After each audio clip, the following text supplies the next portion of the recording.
Hello बच्चों, कैसे हैं आप सब। स्वागत है आपका आज के इस वीडियो में। आज अपन पढ़ने जा रहे हैं तीसरा चैप्टर जिसका नाम है profit and non profit organisation.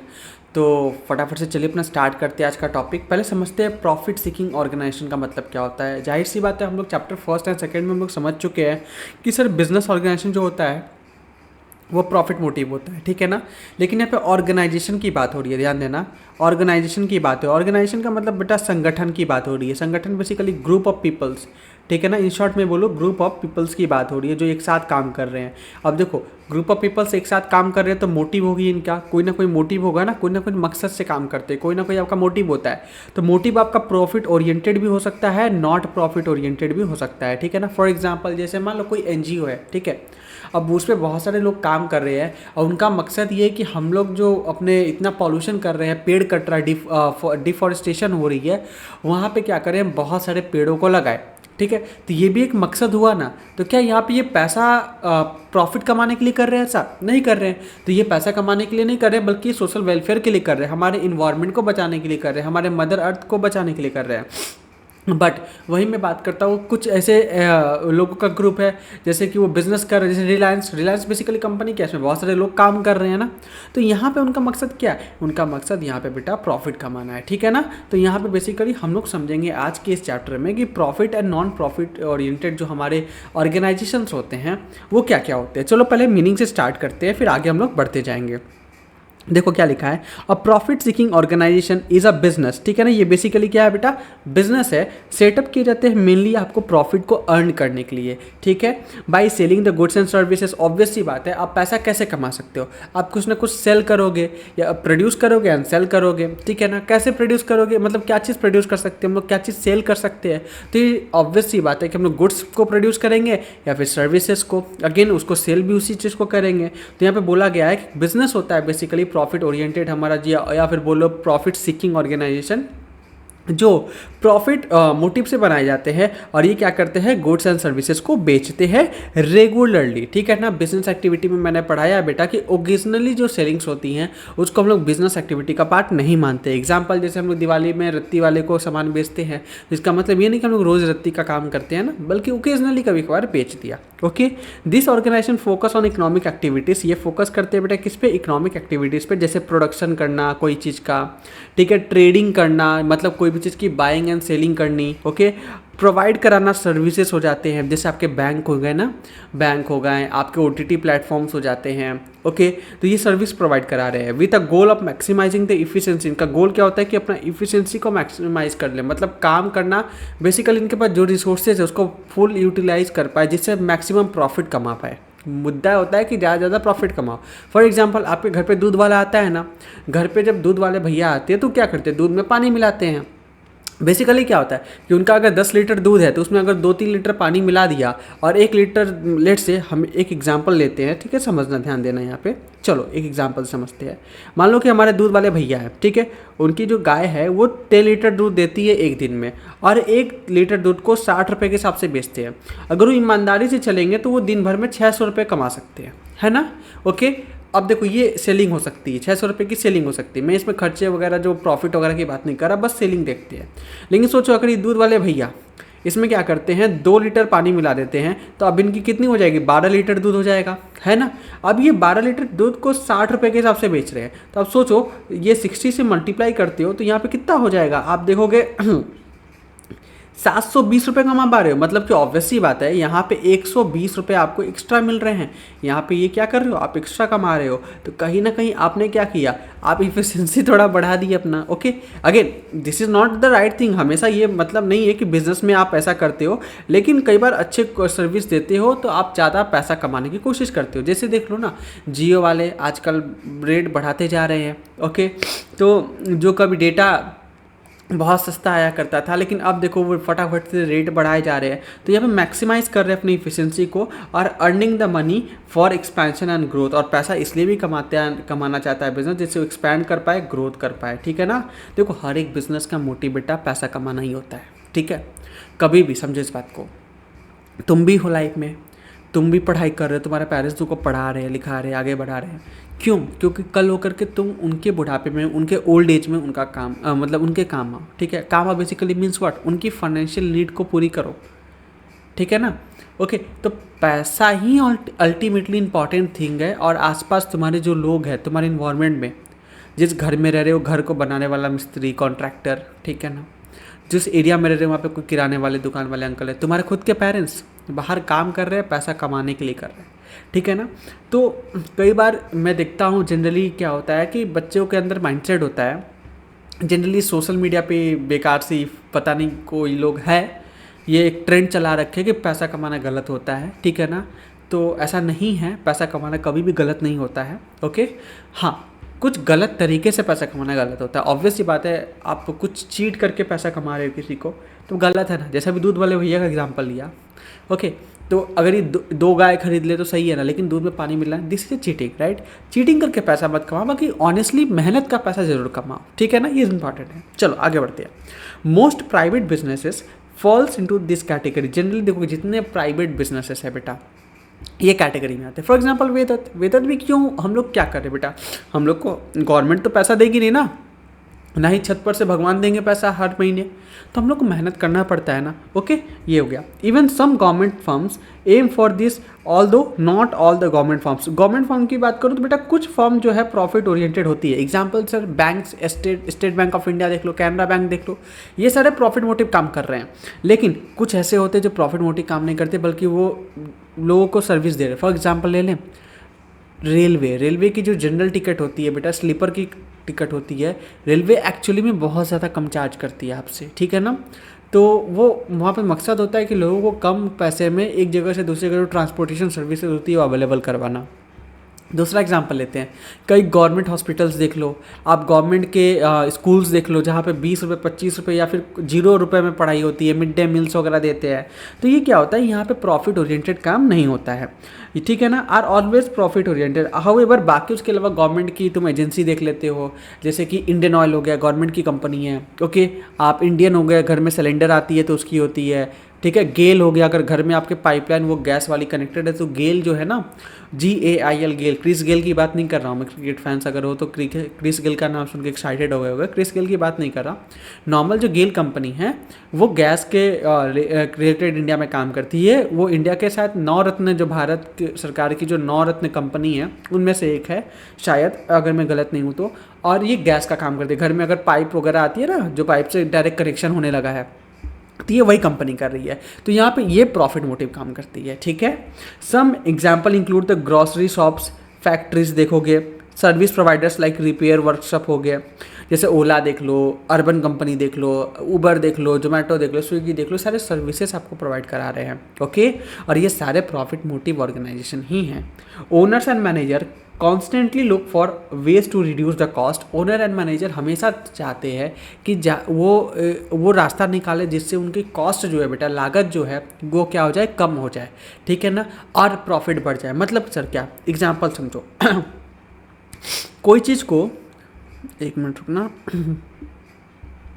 Okay, कोई चीज़ को बेटा प्रोड्यूस करने में, ओके, प्रोड्यूस करने में मेरी जो कॉस्ट आ रही है ना, ओके, कॉस्ट आ रही है, लेट से मैं बोलता हूँ 20 रुपीज़ आ रही है ओके। अब मैं क्या करना चाहता हूँ, इस पर 10 रुपीज़ का प्रॉफिट रखना चाहता हूँ, तो मैं कितने का मार्केट में इसको बेच सकता हूँ, 30 रुपीज़ का। लेकिन सोचो अगर मैं कुछ जुगाड़ लगा लूँ और इसको 20 रुपये से घटा करके 18 रुपये कर दूँ, और मार्केट में मैं 30 रुपये का ही बेच रहा हूँ, तो मेरी प्रॉफिट यहाँ पे क्या हो जाएगी, 12 रुपये हो जाएगी। मतलब मेरी प्रॉफिट 2 रुपये से क्या हो गई बेटा, बढ़ गए। तो हमेशा ये फोकस क्या होता है कि इस कॉस्ट को हम लोग कितना रिड्यूस कर दें, ठीक है ना। आगे जाओगे 11th वगैरह में तो इकोनॉमिक्स पढ़ते हो, ओके, तो उसमें अच्छे से हम लोग समझते हैं चीज़ों को। बाकी कॉस्ट एंड मैनेजमेंट अकाउंटिंग के अंदर ये सारी चीज़ें आती है। बट हाउएवर अभी बस एक रफ आइडिया दिया कि सर कोई चीज़ को 20 रुपये में बना रहे हैं अपन, और 10 रुपये प्रॉफिट कमा के 30 में बेच रहे हैं। अब सर 30 के ऊपर समटाइम्स आप चीज़ों को नहीं बेच सकते। एग्जाम्पल हम बोलते हैं बिस्किट का पैकेट या मिल्क की पैकेट, ओके। जैसे मान लो कोई कंपनी है, अमूल की बात करता हूँ, चलो, अमूल की जो फुल क्रीम मिल्क होती है वो 35 रुपीज़ की आती है, रेड वाली जो आती है, ठीक है ना, अमूल गोल्ड कहते हैं शायद उसको, ओके।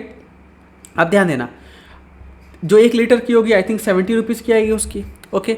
अब अमूल जैसी ब्रांड इतने 70 की बेच रही है, मदर डेयरी भी 70 के आसपास बेचती होगी, अदर कोई अगर लोकल ब्रांड्स हैं आपके तो वो बेचते होंगे। लेकिन सोचो एक बात को, अगर ये ब्रांड कोई अगर ब्रांड आए, मान लो कि मदर डेयरी बोलती है कि नहीं हम लोग 100 का बेचेंगे, तो मदर डेयरी लोग नहीं परचेस करेंगे, लोग अमूल परचेस करेंगे, क्योंकि दोनों ही ट्रस्टेड कंपनी है, दोनों के प्रोडक्ट अच्छे हैं, दोनों ही ऑलमोस्ट इक्वल है।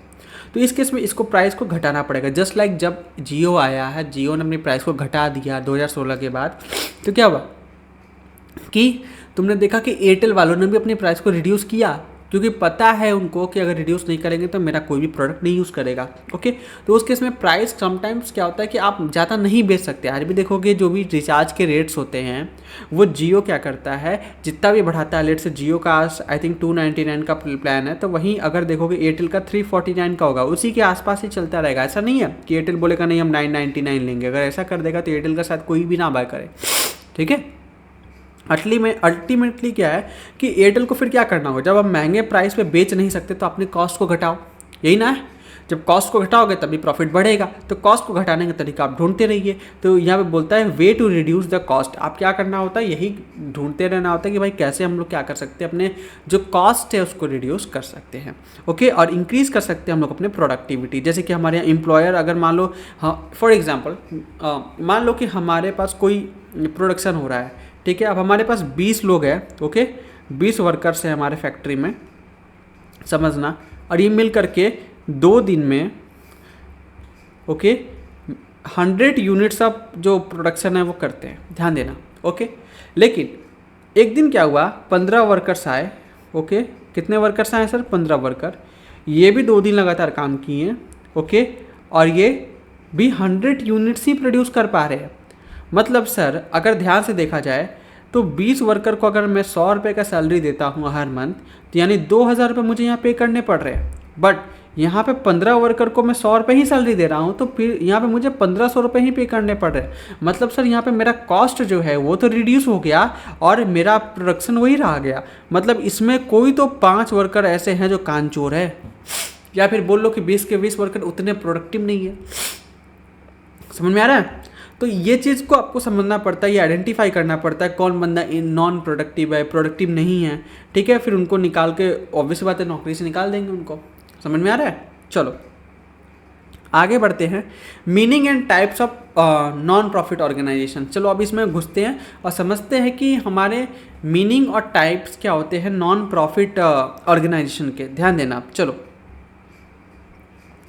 नॉन प्रॉफिट ऑर्गेनाइजेशन वो ऑर्गेनाइजेशन होते हैं बेटा जो सेटअप होते हैं not to earn profit, profit कमाना इनका मोटिव नहीं होता है।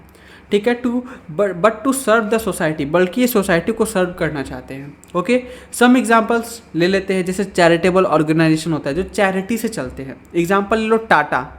Many other industrial houses have established the charitable trust which provide the scholarship for a higher education to the young persons mainly from poor families, जैसे Ratan Tata trust.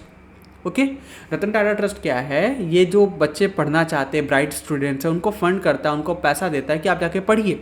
अब बदले में ऐसा नहीं कि उनसे पैसा लेता है, उनको पैसा कहाँ से मिलता है सर, तो लोग चैरिटी देते हैं, उसमें अंदर डोनेट करते हैं, या फिर टाटा एंड सन्स जो पेरेंट कंपनी है टाटा की, वो पैसा देती है।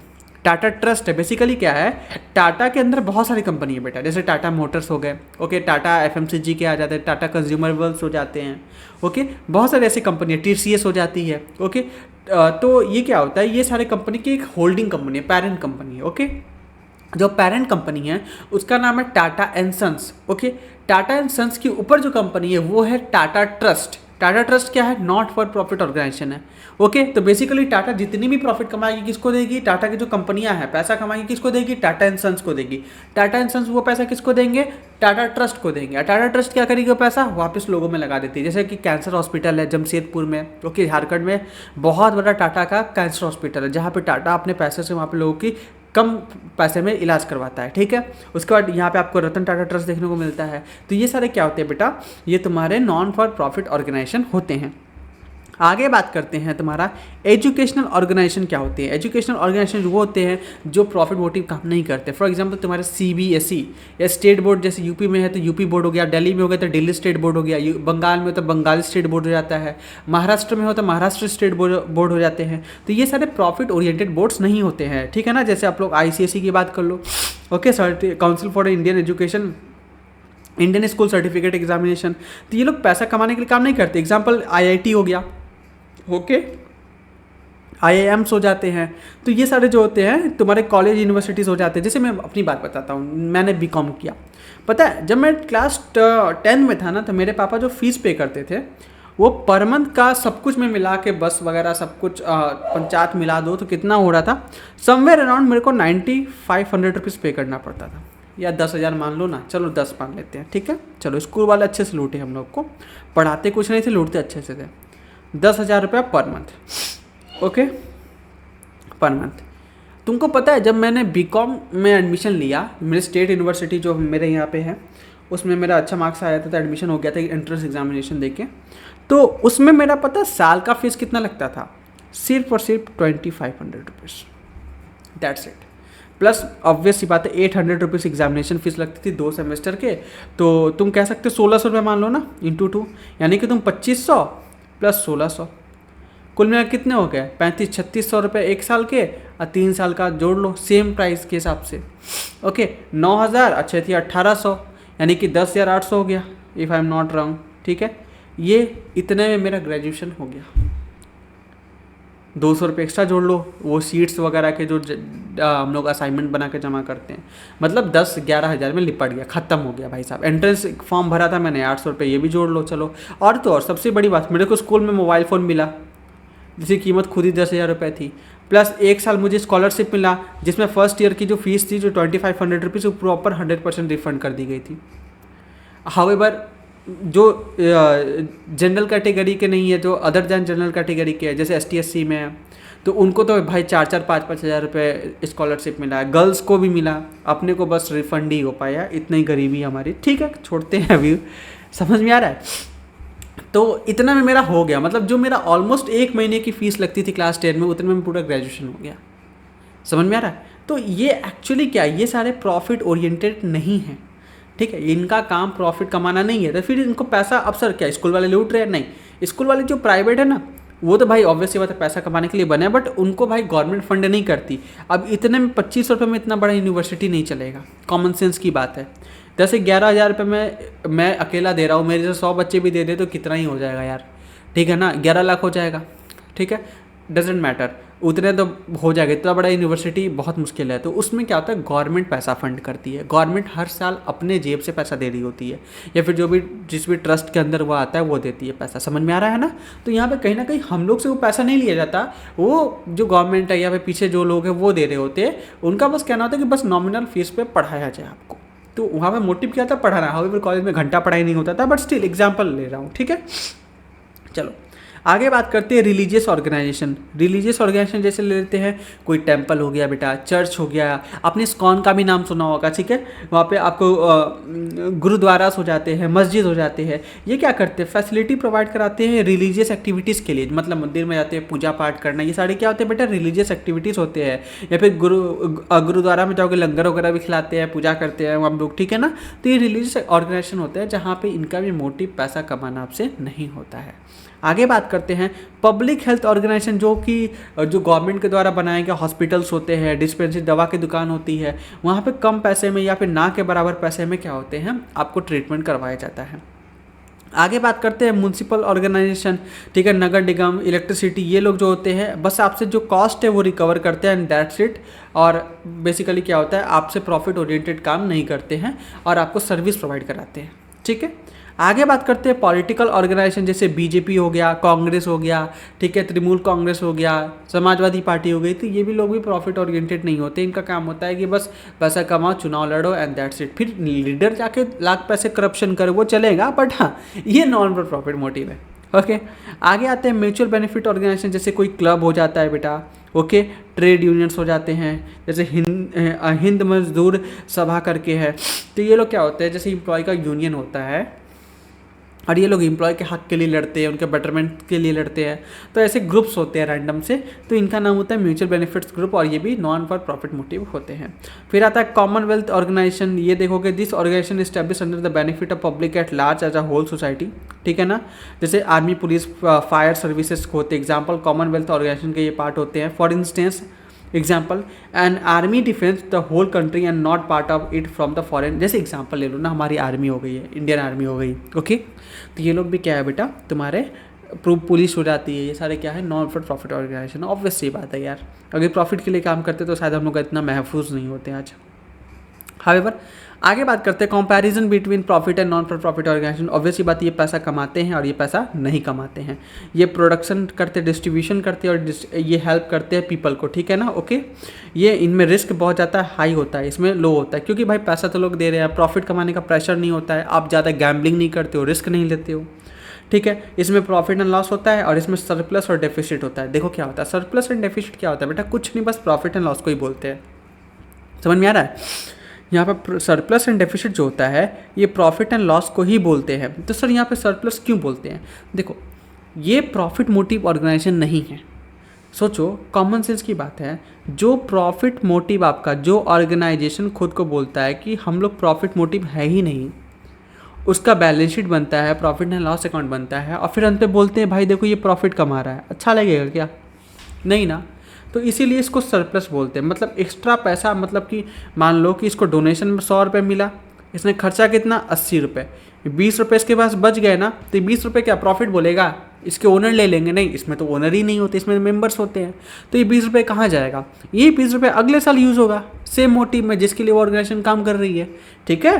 तो यहाँ पे सरप्लस होता है। या समटाइम्स होते हैं ना कि हमारे पास 100 रुपये डोनेशन रिसीव हुए लेकिन खर्च 110 रुपये हो गए, तो 10 रुपये का इसको लॉस कहेंगे? नहीं, इसको डेफिसिट कहते हैं। क्या बोलते हैं? डेफिसिट कहते हैं। समझ में आया? आगे बात करते हैं टैक्स। इसमें टैक्स आपको देना पड़ता है और इसमें टैक्स नहीं देना पड़ता है। गवर्नमेंट भी सपोर्ट करती है ऐसे ऑर्गेनाइजेशंस को। फिर गवर्नमेंट ग्रांट इसमें नहीं मिलती और इसमें मिलती है। गवर्नमेंट ग्रांट्स क्या होती है? गवर्नमेंट अपने तरफ से पैसा देती है कि भाई अच्छा काम कर रहे हो, हमारे तरफ से भी कुछ पैसा लो और इसको और बढ़ चढ़ के करो, ठीक है ना। इसको गवर्नमेंट ग्रांट्स बोलते हैं। चलो, अब चैरिटेबल ऑर्गेनाइजेशन क्या होता है, ध्यान देना। Our society has both rich and poor people. गरीब और अमीर इंसान हमारे सोसाइटी में हैं, जो कि सही बात है sir. Which while rich people can easily meet their needs. Obviously बात है, जो अमीर लोग हैं अपने ज़रूरतों को आसानी से पूरा कर लेते हैं, लेकिन वही गरीब जो इंसान है वो स्ट्रगल करता है अपने बेसिक नेसेसिटीज़ लाइक फूड्स हो गए, क्लॉथिंग्स हो जाते हैं, शेल्टर्स होते हैं, शेल्टर्स यानी घर को बोलते हैं, ठीक है ना। To help them a government, rich individuals, voluntary group from a charitable organisation that provide the financial. ये लोग क्या करते हैं? फाइनेंशियल और सोशल सपोर्ट प्रोवाइड कराते हैं जो नीडी और पुअर लोग हैं उनको, ठीक है। जैसे कंबल बांटना, ओके, उनको पढ़ा लिखा देना, खाना खिलाना फ्री में, ये सारी चीज़ें करते हैं ये। एग्जांपल जैसे एजुकेशन प्रोवाइड कराना, ठीक है, स्कॉलरशिप जैसे चीज़ें को प्रोवाइड कराना उनको। क्लब लाइक लॉयंस एंड रॉयट्री जो हमारे हो जाते हैं ना, ऑर्गेनाइज कराते हैं। जैसे ब्लड डोनेशन कैंप वगैरह देखते होगे, अक्सर सुनने में तुमको मिलता होगा। एटलीस्ट तुमने अभी डोनेट नहीं किया होगा क्योंकि तुम 18 साल के हो नहीं, बट एक्चुअली क्या होता है कि ब्लड डोनेशन वगैरह कैंप वगैरह लगती रहती है, क्योंकि जहाँ पे लोग ऑर्गन भी डोनेट करवाते हैं। लोग बोलते हैं कि आप ऑर्गन डोनेट करो जिससे किसी गरीब को ऑर्गन, किसी का अगर फेलियर है तो वो उसको रिकवर करवा पाए, जिससे वो अपनी ज़िंदगी को जी पाएगा, ऐसा वाला। फिर वॉलंटरी एसोसिएशन होता है, मतलब लोग क्या करते हैं जैसे धर्मशाला वगैरह बनाते हैं, नाइट शेल्टर्स बनाते हैं होमलेस पीपल के लिए, रैन बसेरा बनाते हैं। रैन बसेरा क्या होता है? बेसिकली आप जा रहे हो, आपके पास घर नहीं है तो आप उसमें रह सकते हो, ठीक है ना। नेशनल रिलीफ फंड्स वगैरह भी बनाए जाते हैं, जहाँ पे देखो कभी बार डिजास्टर होता है, नेशनल डिजास्टर आता है, जैसे कि फ्लड्स हो गए, भूकंप हो जाती है, तो उस केस में क्या होता है, ये चैरिटेबल ऑर्गेनाइजेशन काम करते हैं, ठीक है। आगे आता है organisation of a non profit organisation of a non profit organisation. देखो ध्यान दो, non profit organisation are form to serve society rather than unprofit, ठीक है ना। The surplus revenue is not distributed among the members. जैसे कि profit होता है तो ओनर जो होता है बिजनेस का वो प्रॉफिट को लेके जा सकता है अपने पास, लेकिन यहाँ पे ऐसा नहीं कर सकते आप। यहाँ पे आप पैसा आप ओनर नहीं लेके नहीं जाएगा क्योंकि यहाँ मेंबर्स होते हैं, पहली बात। दूसरी बात, इनका प्रॉफिट डिस्ट्रीब्यूशन का ये कोई मोटिव नहीं होता, इनका काम होता है बस हम लोग लोगों की सेवा करें, और पैसा आया और ज़्यादा सेवा करेंगे, लेकिन करेंगे ज़रूर, ठीक है ना, but use to further social causes, ठीक है ना। This organisation are typically organised as societies, trust और नॉन प्रॉफिट कंपनीज। इसको जनरली सोसाइटीज वगैरह बोलते हैं, जैसे अमूल कोऑपरेटिव के नाम से आता है, अमूल का दूध वगैरह भी है ना, ये तुम्हारे नॉन प्रॉफिट ऑर्गेनाइजेशन है। ये काम करता है अपने किसानों के वेलफेयर के लिए, ठीक है। फिर ट्रस्ट हो जाते हैं, जैसे कि सर दोराबाजी टाटा ट्रस्ट, ठीक है ना, दोराबाजी टाटा ट्रस्ट जो टाटा के अंदर में आता है।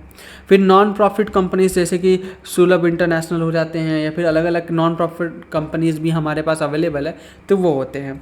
दिस ऑर्गेनाइजेशन में be serve either member interest, जैसे ट्रेड यूनियन क्लब्स इनको सपोर्ट करता है, ओके। और ब्रॉड कम्युनिटीज़, ओहो हाँ, ब्रॉड कम्युनिटीज़ इंटरेस्ट जैसे रेड क्रॉस, म्यूनसिपल बॉडीज़, ये सारे, and play a vital role in social welfare and public health and education, religion, politics and more, ठीक है ना। तो इनका काम यही होता है कि भाई सोसाइटी में अपना प्रेजेंस बनाना, और इन शॉर्ट बोले तो सोसाइटी के बेटरमेंट के लिए काम करना, ठीक है। आगे बात करते हैं। अच्छा, हम लोग का टॉपिक ही खत्म हो गया, बहुत प्यारा टॉपिक था, खत्म हो गया, ठीक है। अमूल के बारे में मैं थोड़ी सी बात बता देना चाहता हूँ। जो अमूल है ना बेटा, इसका शुरुआत क्या हुआ, ध्यान से समझना। जो गुजरात स्टेट है ना हमारे देश में, वहाँ पे बहुत सारे किसान थे जो डेयरी प्रोडक्ट मतलब उनका प्रोड्यूस करते थे, दूध वगैरह, बट वो बेच नहीं पाते थे, उनके पास अपॉर्चुनिटी नहीं था, वहाँ पे दूध की इतनी डिमांड नहीं थी। बट देश में कई जगह ऐसे हिस्से थे जहाँ पे दूध की बहुत ज़्यादा डिमांड थी, ठीक है ना। तो कॉन्सेप्ट हुआ वेरी सिंपल कि वो जो किसान थे उनका दूध बर्बाद हो जाता था, वो फिर कैसे जीते, अपना ज़िंदगी कैसे जीते। तो एक अमूल ग्रुप को बनाया गया, ठीक है, जिसमें क्या किया गया, उन किसानों से दूध लेकर के एक, क्योंकि देखो एक किसान के बस की बात नहीं है कि जैसे फॉर एग्जांपल मैं दिल्ली में हूँ, ओके, अगर मैं दिल्ली में हूँ तो मुझे अगर दूध चाहिए तो मैं गुजरात से 1 लीटर दूध तो नहीं मंगवा पाऊँगा, ना ही किसान रोज आके दे पाएगा। लेकिन इतने सारे किसान अगर मिल गए गुजरात में, और उनके पास पैसा भी है, पूंजी भी है, लाइक ना unity the power of strength बोलते हैं ना, वैसा वाला। तो अब क्या हुआ, अब वो लोग दूध को एक ऑर्गेनाइजेशन बनाए, वहाँ पे फिर दूध क्या होता है, टैंकर में बन के बहुत सारे, देखो आइसक्रीम वगैरह अमूल बहुत सारे प्रोडक्ट्स बनाता है। अब वो बना बना के पैकेट्स में पैक कर करके बहुत सारे दूर दूर तक बेचने लगे, जिससे क्या होने लगा, जो किसान है उनको बेनिफिट होने लगा। और जो एक पर्सन लाइक मी, जिसको दूध वाले दूध में पानी मिला के देते हैं, तो वो अमूल का दूध यूज़ करने लगा, जहाँ पे पानी एक प्रॉपर कंसिस्टेंसी के साथ कांस्टेंट दूध मिलने लगा। तो कहीं ना कहीं कस्टमर का भी फ़ायदा है और किसानों का भी फ़ायदा है यहाँ पे, ठीक है ना। और अमूल को क्या मिलता है, कुछ नहीं, लेकिन उसका सर्विस मोटिव है, क्योंकि वो प्रॉफिट मोटिव है ही नहीं। समझ में आया। तो बेसिकली यहाँ पे इस चैप्टर में हम लोग को प्रॉफिट मोटिव बिजनेस के बारे में नहीं, बल्कि नॉन प्रॉफिट मोटिव बिजनेस के बारे में समझना था, ओके। तो इसी के साथ हमारा ये चैप्टर तो खत्म हो गया। अगला क्लास में हम लोग पढ़ेंगे क्लासिफिकेशन ऑफ कॉमर्शियल ऑर्गेनाइजेशन के बारे में, ठीक है। Till then take care, goodbye. आपको कैसा लगा ये लेक्चर जरूर से बताना। मैं मिलता हूँ नेक्स्ट वीडियो में, तब तक के लिए वीडियो को लाइक करना, चैनल को सब्सक्राइब करना। Bye bye.